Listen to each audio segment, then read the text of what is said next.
هذا النور شفاء صدور.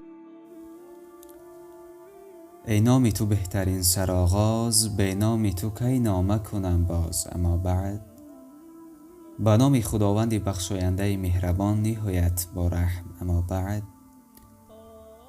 آداب همخوابه شدن با همسر. خداوند زن را برای تسکین قلب مردها آفریده است. زن نعمت است که از جانب پروردگار آفریده شده است. هر یک جوان باید از برنامه‌های عائله‌داری برخوردار باشد. هنگامی که مرد می‌خواهد با زن حلالی خویش خانه‌داری کند، پس باید یک رسول بفرستد.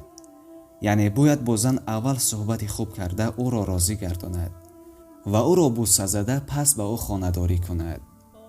اما پیش از خانه‌داری کردن سراسیمه نشده این دعا را بخواند: بسم الله اللهم جنبنی الشیطان و جنبنی الشیطان ما رزقتنا. پس از هر خانه‌داری کردن مرد و زن باید طهارت گرفته باز میتوانند خانه‌داری کنند. اگر مرد و زن شرایط غسل کردن برایشان سخت مشکل باشد، پس حتما طهارت کنند تا ملائکه های رحمت از آنها دوری نکند. اما چقدر کوشش کنند که تیزتر غسل کنند، این باز افضل و ثواب است. اگر مرد و زن با کدام سبب مهم غسل کردن نتوانند، پس با همراه کسی سلام کنند و یا چیزی بخورند گناهگار نمیشوند. تنها قرآن خواندن، نماز خواندن و مسجد در آمدن نمیتوانند.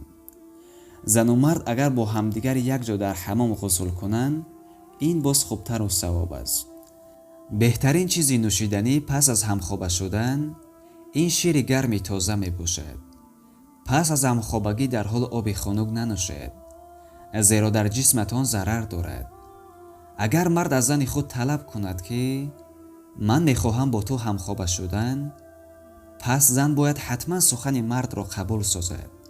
اگر کار داشته باشد، پس مردش را با چهره خندان و وعده دهد که البته تو را راضی میکنم. از همه چیزی مهم در عائله‌داری بین زن و مرد این احترام یکدیگر فهمی است. دوستان عزیز، این همه از روی گفته های پیامبر خدا صلی الله علیه و سلم بود. السلام علیکم و رحمت الله و برکاته.